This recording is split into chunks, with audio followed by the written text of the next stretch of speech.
I had this gut feeling that something was wrong. He texted me again at like 10 o'clock at night and was like, hey, we're gonna go for a moonlight hike. Do you wanna come? And I'm like, I don't know you.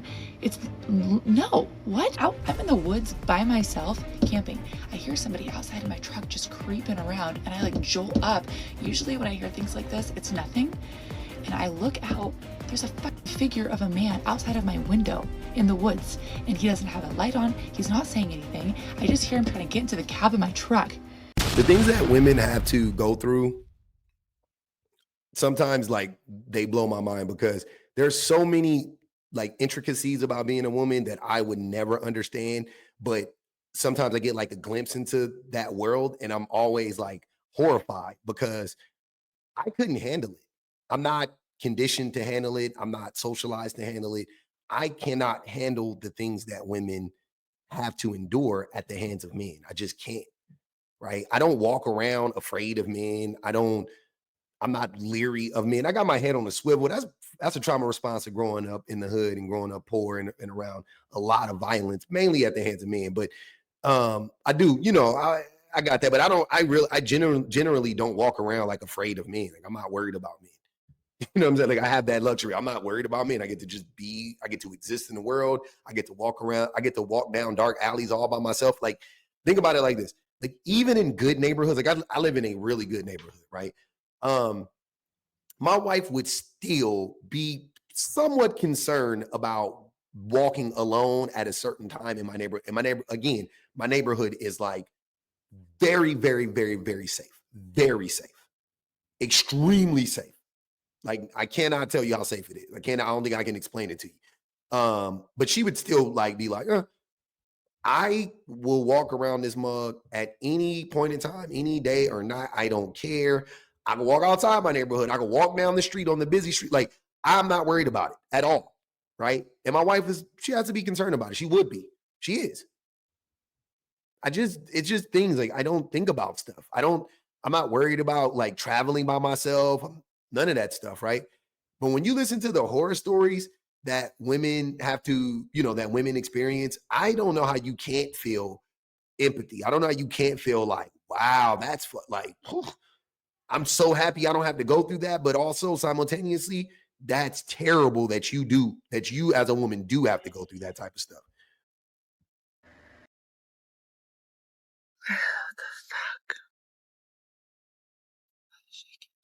It's 2 o'clock in the morning, and I just had the scariest thing ever happen, and I should have gone with my gut on this.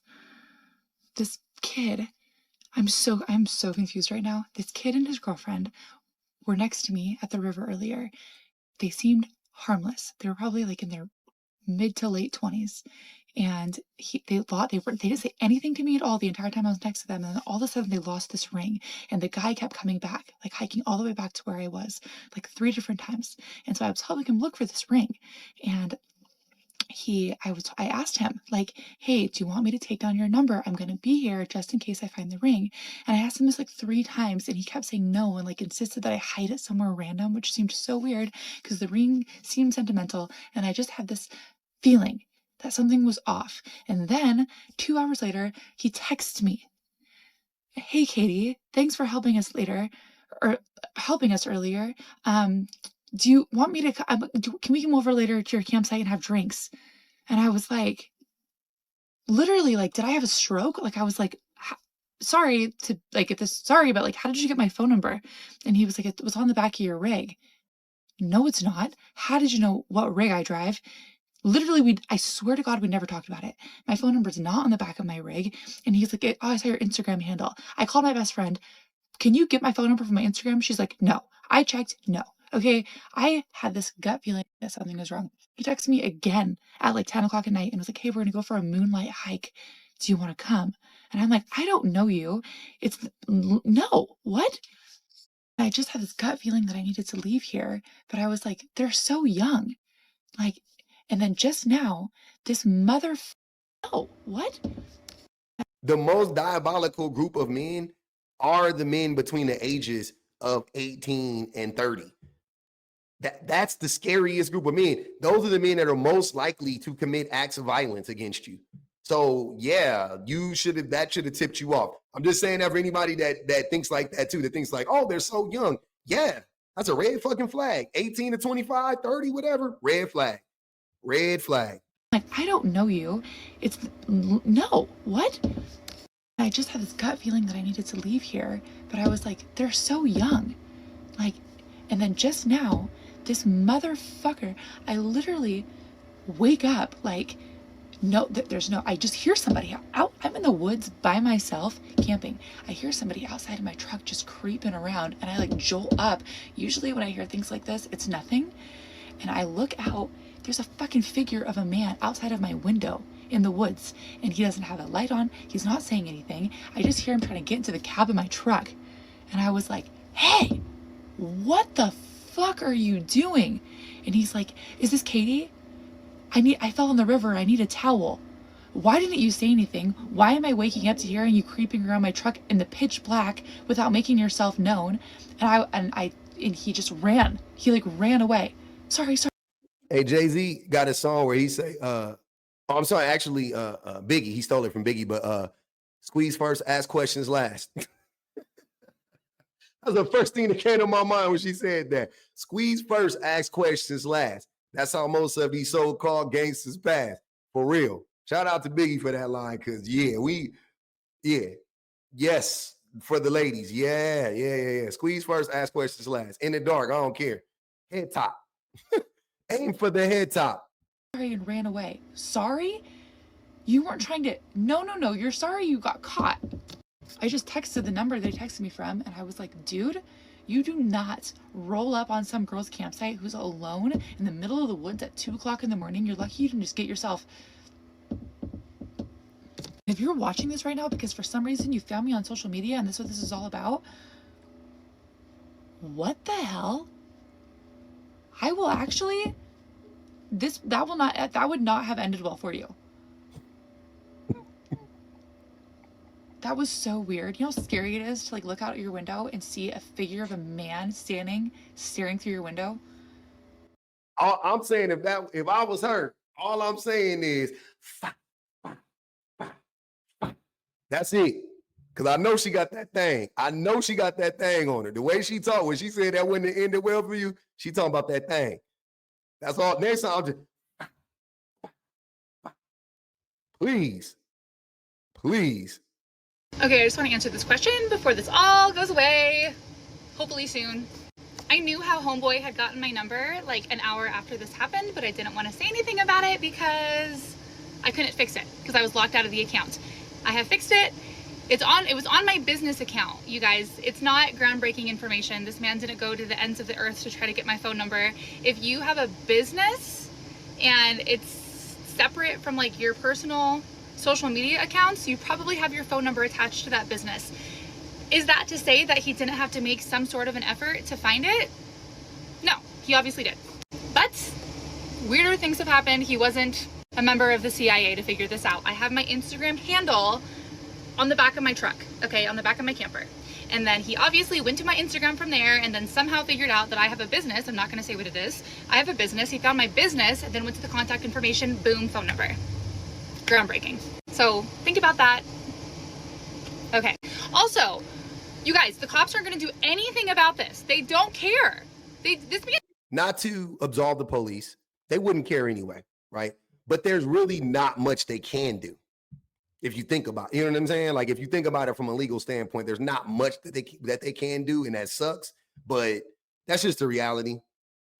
Not to absolve them at all, because y'all know it's ACAB all day on mine. But there's not really much they could do. Like he was messing around. Like, I don't know. I mean, well, no, I guess if he was like actually trying to break into your cab, then that would be an attempted, at the very least, some, yeah, I could see that, but that's tough.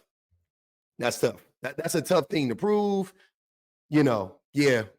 That's tough. But I was gonna say, me and police, mostly army, they don't care. Even if that dude had broken in and assaulted her, it would have been treated very similarly. That's the point that I want to make. Didn't technically do anything according to the law. Okay, he was weird and creepy and had weird stalker energy, okay? But he didn't physically hurt me or anything like that. So saying that like the cops, what are the cops gonna do? Nothing. They did absolutely nothing. In fact, I had to be like, can we talk about this more? Can I like write something down? Do you want his phone number? No, they didn't care. Not at all. Okay. Air tags. There was no air tags put on my vehicle. I know this because I've had an air tag put on my vehicle before when I shipped my truck and my camper and my body across the Sea of Cortez in a freaking cargo ship, okay? Immediately when I drove away from where it was parked, I started getting notifications on my phone that there was an air tag following me, and I found it. So I'm no stranger to this, but the main reason I wanted to make this video was for anybody that wants to stay safe and wanted to know about the phone number. I got thousands and thousands of comments about the phone number. It was my business. Stay safe, delete your contact information, even if it's your business, if you're working.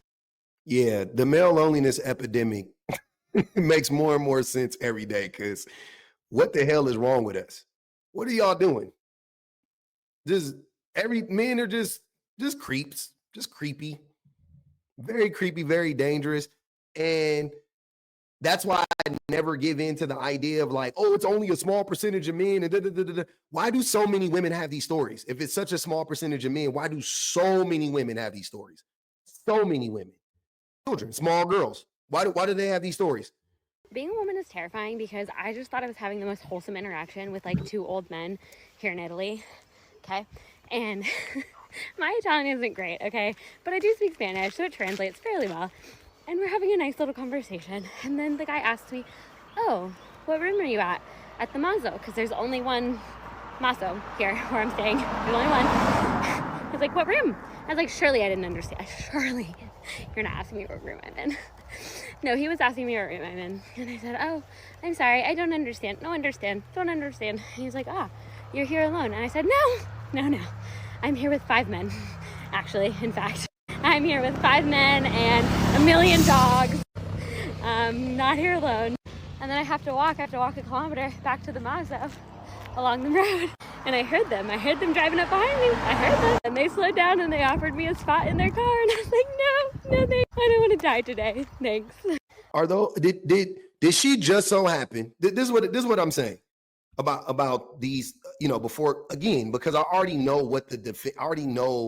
what men are going to say, right? They always like to act like it's not the average man, it's not them or whatever, but just hear me out. Am I to believe that these two women just so happen to bump into like 3 of the creepiest men ever, like just so happen to bump into them? Or did they just so happen to bump into the average man and the average man is creepy? You see what I'm saying?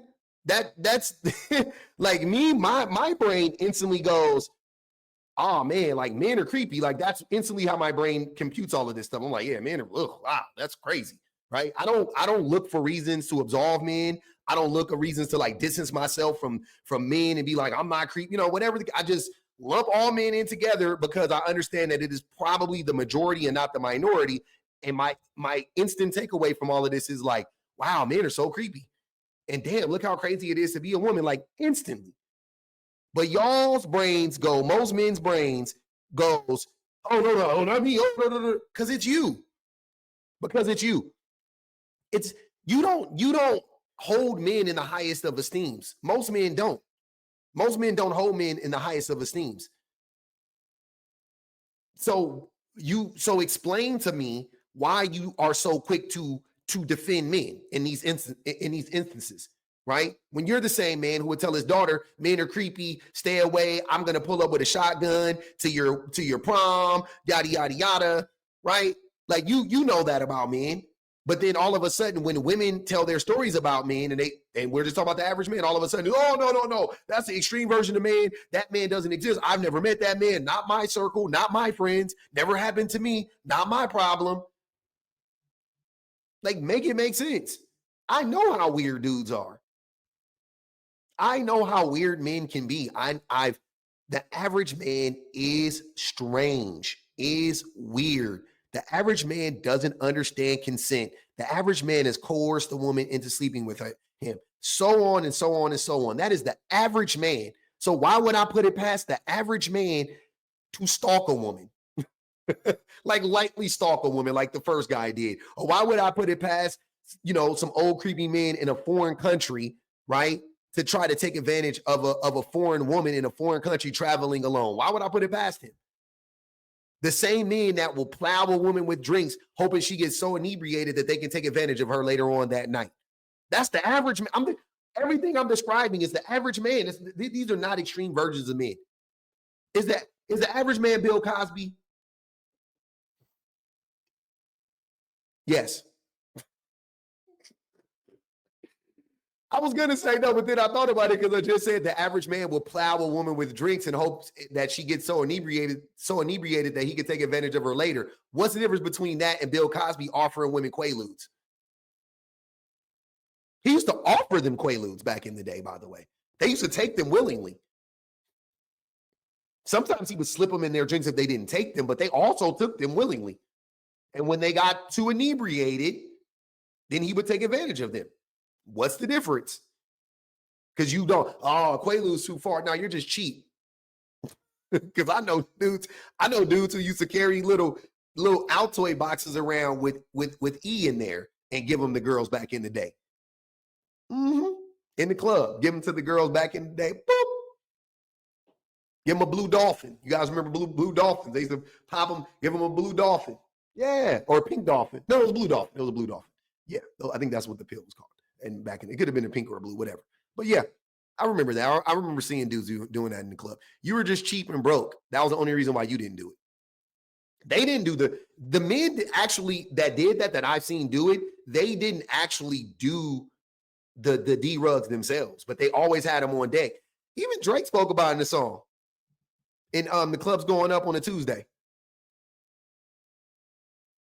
Go listen to listen to Tuesday and listen to Drake's verse. He literally says it in the verse. I don't do it, but I got them on deck for the women. That's what he said. Yeah, men are creeps.